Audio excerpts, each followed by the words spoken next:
presentar a la doctora. He tenido la oportunidad de trabajar con ella aproximadamente 10 años y como ustedes pueden observar, el resumen que esta dama tiene es impresionante. Profesor de Medicina Interna y jefe de División de Enfermedades Cardiovasculares, Cardiología, en la Universidad de Western. Fue profesora asociada de Medicina y Clínica en la Escuela de Medicina por más de 20 años. Actualmente, como ustedes pueden observar, también desde 1980 ha recibido múltiples grants, que se le llaman múltiples becas para hacer programas de investigación. Pero lo más interesante de esto, como pueden observar, es que de una forma u otra ha desarrollado una situación de diabetes, Es para mí, como les digo, un honor y de antemano lo dejo aquí con ustedes, Muchas gracias.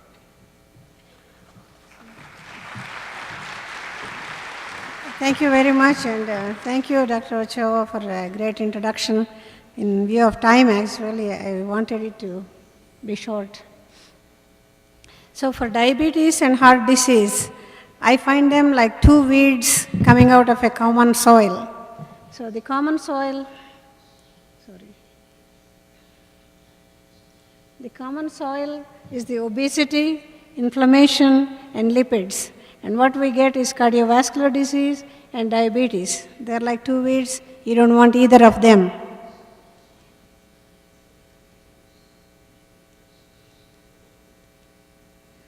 So the topic that was given to me is to show what we know and what we have proven about the increased intensive glycemic control and cardiovascular disease. So the first part will be to show the benefits of intensive glycemic control. So the first study that I have seen is the Steno study, which is in 1990, and the Steno Center is in Germany, and they were the first ones to design this study. And you can see there was only 160 patients. 80 patients were given to the general practitioners, and 80 patients were followed by the diabetes center for 8 years. So they have the microvascular endpoints and the macrovascular endpoints. So at the end of the 8 years, they were able to show the intensive glycemic therapy has lower incidence of cardiovascular events, myocardial infarction, death, and any other diabetes-associated endpoints. What were the goals at the time? The goals were hemoglobin A1C of less than 6.5, cholesterol less than 175, triglycerides less than 150, systolic blood pressure less than 130, and diastolic blood pressure less than 80. So with these goals in mind, with this study of 8 years, you see that everything that you can measure showed benefit. Death from cardiovascular disease, stroke, myocardial infarction, all these things in the intensive therapy were much lower than the conventional therapy. So it looks like the intensive therapy has benefits. But if you look at the goal achieved that they have at the end of this one, for the hemoglobin A1C, less than 20% of the people have achieved the goal. For the systolic blood pressure, less than 30% achieved the goal. And nobody achieved 100% or 90% goal. In spite of this, they were able to get the good results. Colesterol. Pero a pesar de ello, los resultados en términos generales fueron buenos. Cuando analizamos la hemoglobina AIC, y lo que sucede con los distintos estudios, podemos ver que el Reino Unido ha avanzado mucho en este renglón y que en 1998 realiza el estudio de diabetes UKPDS y estos son los resultados. Cualquier objetivo clínico relacionado con la diabetes, muerte relacionada con diabetes, objetivos clínicos microvasculares, el grupo intensivo, tenemos aquí 32, accidente vascular cerebral 44, objetivos clínicos microvasculares menos 37.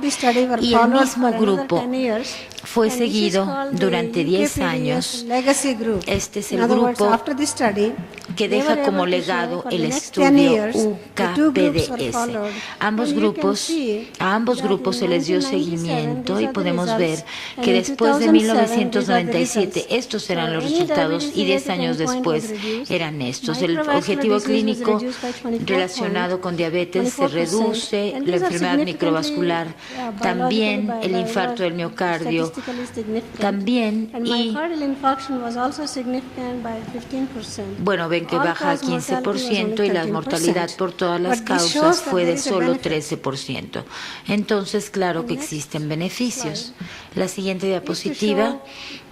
Esta tiene como objeto mostrarles lo que fue el seguimiento post-estudio con una mediana de 8.8 años. Hay beneficio en todos estos aspectos, así que parece que una terapia glicémica intensiva tiene muy buenos resultados. Sin embargo, si vemos el control logrado en HbA1c, estuvo alrededor de 7 y toda esta gente está entre 7 y 8 y con el tratamiento convencional versus la metformina, la diferencia parece ininteligible al final del estudio, alrededor de 7. Recuérdenlo, porque cuando hablemos de los nuevos estudios, el control glicémico intensivo de menos de 6, vamos a ver si se logra o no.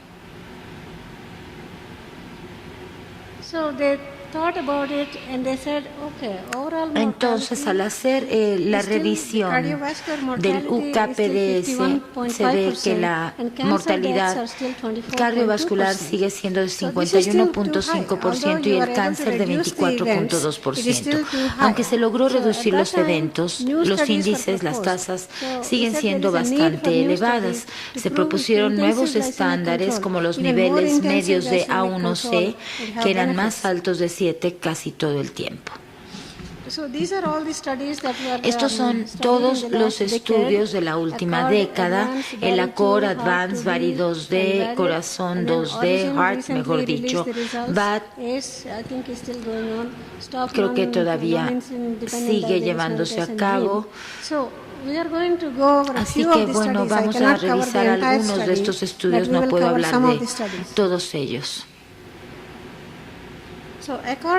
El estudio ACORD es un estudio en el que se le dio seguimiento a 10,000 pacientes durante 3 años y medio.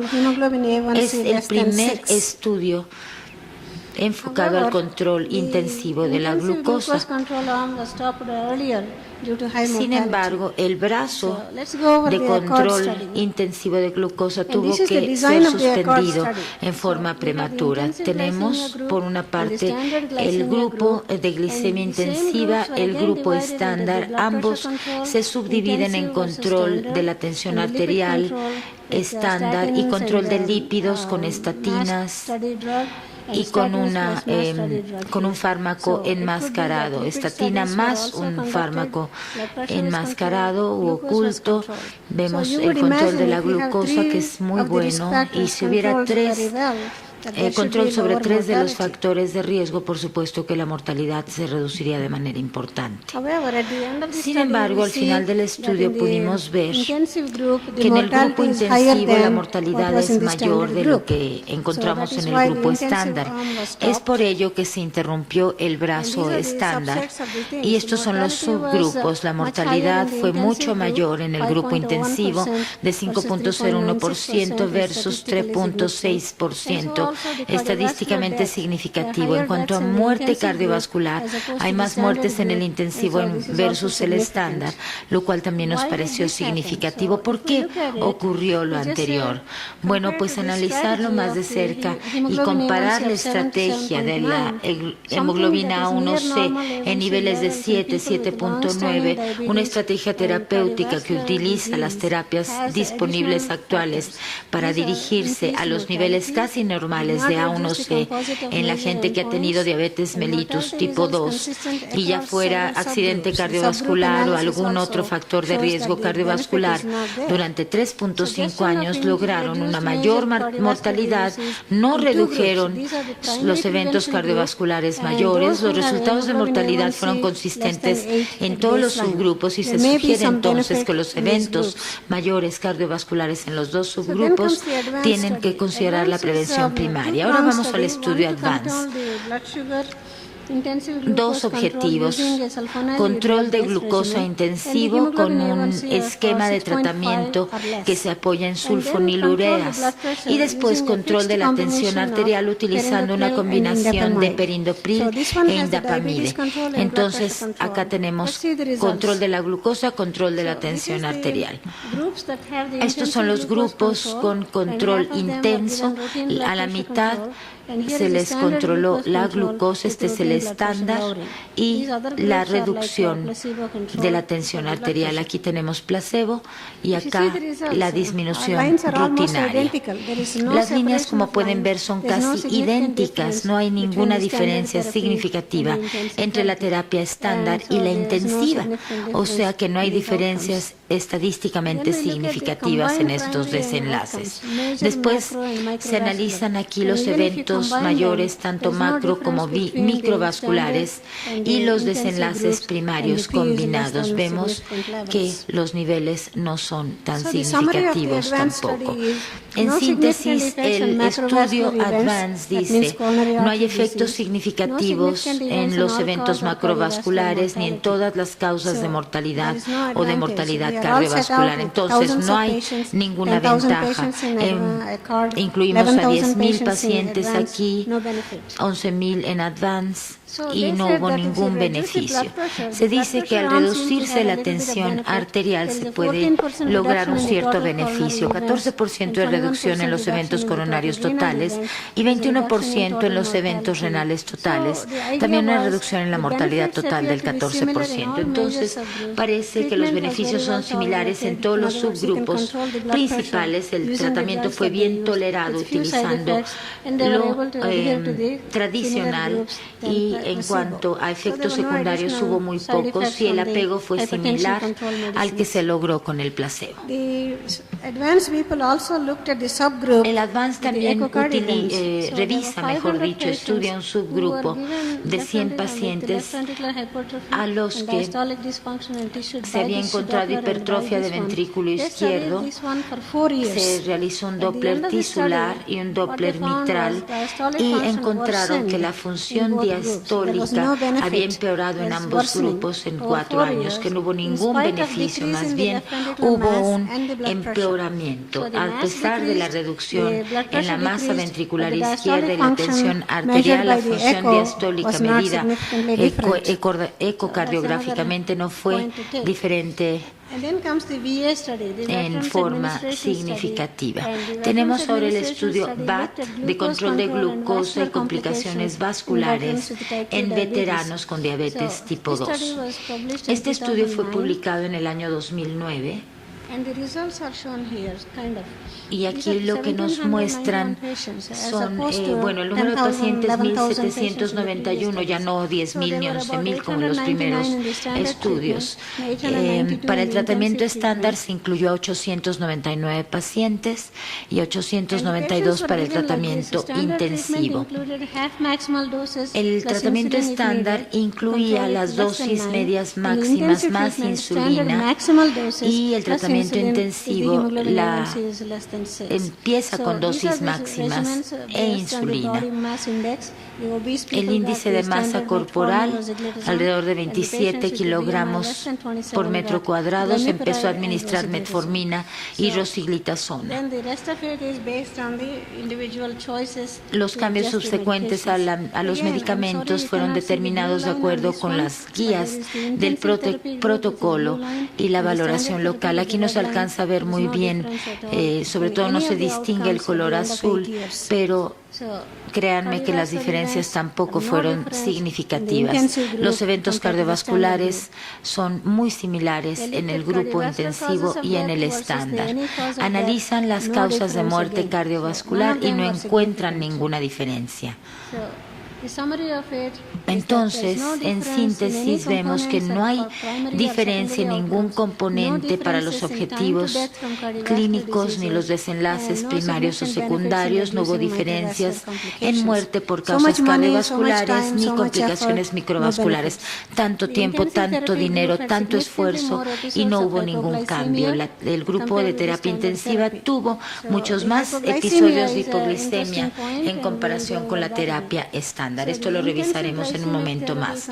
O sea que el control intenso de la glicemia puede producir un beneficio en algún momento. Un control glicémico intensivo en una etapa temprana puede producir beneficio, pero ahora la recomendación es hacer un manejo apropiado de la hipertensión, la dislipidemia y otros factores de riesgo cardiovascular que serán más efectivos para prevenir la morbilidad y mortalidad cardiovascular. O sea que independientemente del fármaco que se utilice, la diferencia no es significativa. El diseño del estudio nos muestra que, o plantea, mejor dicho, dos preguntas. Si la terapia de reemplazo de insulina en ayunas, o sea, 5.3 con glargina de insulina, podría reducir los desenlaces cardiovasculares más que los abordajes estándar a la disglicemia. Y la segunda es si el agregar omega 3, ácidos grasos de omega 3, podrían reducir la muerte cardiovascular. Les muestro ahora todas estas gráficas sin diferencias significativas, ni en muerte cardiovascular, ni en infarto del miocardio, accidente vascular cerebral o muerte cardiovascular. Independientemente del control glicémico, ninguna de las tablas muestra diferencias significativas.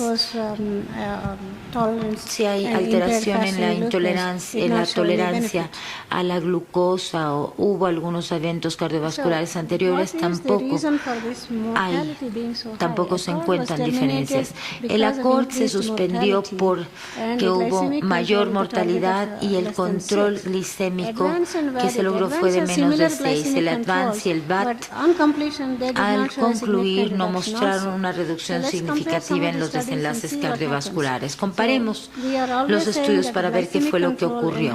Siempre decimos que el control glicémico y la hipoglicemia puede ser una razón de mortalidad, pero acá vemos que hay mayores índices de hipoglicemia severa, que hay más frecuente uso de insulina, TZDs, otros fármacos y combinaciones de fármacos. O sea que independientemente del control glicémico, bueno, lo único que cambia quizás sea el peso, se sube más de peso, los otros parámetros no son significativamente distintos.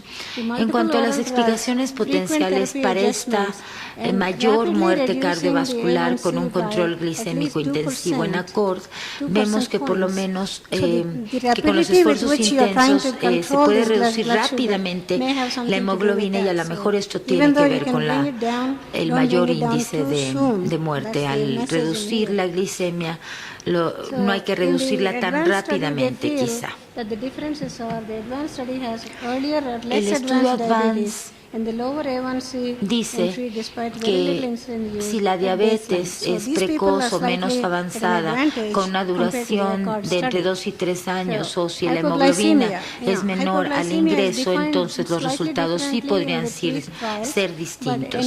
La hipoglicemia es ligeramente distinta en los 3 estudios. Esto ocurrió, por ejemplo, menos de 3% en los participantes de ADVANCE con tratamiento intensivo, aproximadamente 16% en los del ACCORD y más de 21% en el BAT. O sea que a mayor incidencia de hipoglicemia, los beneficios son menores. Y la razón por la que el estudio ACCORD muestra este índice de mortalidad, esta mayor mortalidad, se debe a las estrategias utilizadas en el control glicémico intensivo, pero no en el nivel de hemoglobina alcanzado.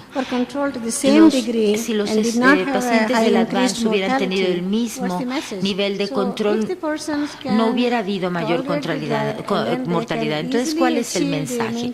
Se puede lograr fácilmente y mantener los niveles de hemoglobina, se pueden hacer modificaciones con terapias combinadas en pacientes en riesgo, pero no hay necesidad de incrementar el A1C. Después de estos estudios sabemos que no lo debemos hacer. Si el paciente va bien, si no hay hipoglicemia, podemos continuar con la misma terapia y obtendremos los mismos beneficios.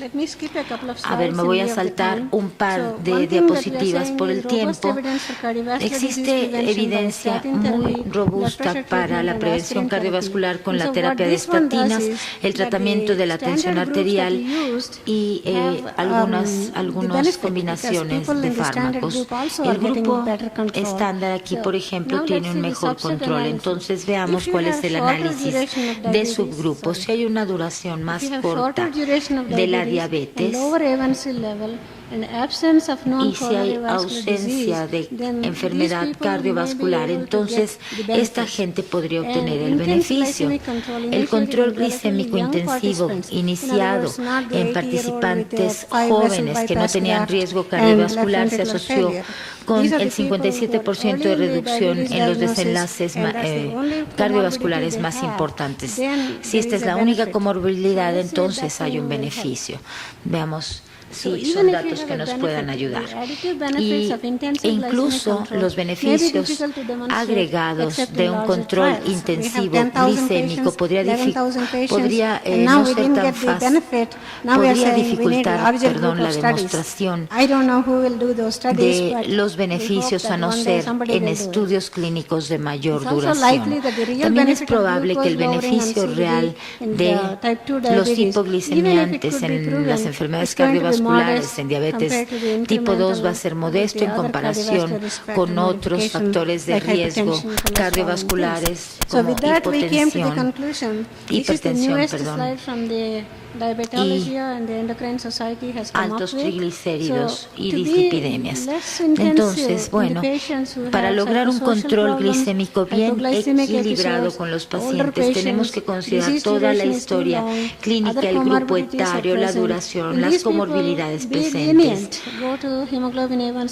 las complicaciones vasculares ya establecidas. Por otra parte, si el paciente es más joven, de 40 o menor, y no hay problemas sociales ni de motivación ni de apego y pueden tomar el fármaco y lo toleran bien, la duración es de menos de 5 años. Si no hay otra comorbilidad ni ninguna complicación vascular establecida, entonces a lo mejor podemos lograr esa meta de hemoglobina A1C de 6. Con un mejor control glicémico podemos avanzar, pero debemos considerar muchos otros factores que son los que aparecen aquí: consideraciones psicosocioeconómicas, riesgo hipoglicémico, edad, etcétera.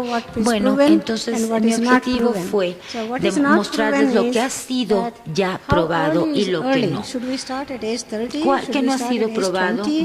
Cuán oportunamente se puede controlar o en qué se consideraría como un momento oportuno para controlar la glicemia. Ahora, existe un punto de corte para la hemoglobina que se asocie con eventos cardiovasculares y muerte.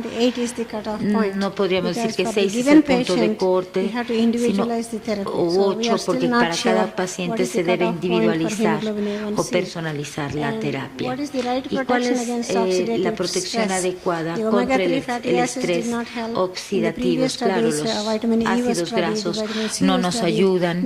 Se han estudiado la vitamina C, entre otros, y nada de eso nos puede ayudar aún. El futuro de la terapia de la diabetes tipo 2 es como el clima de México el día de hoy, bastante nublado. Muchísimas gracias por su atención.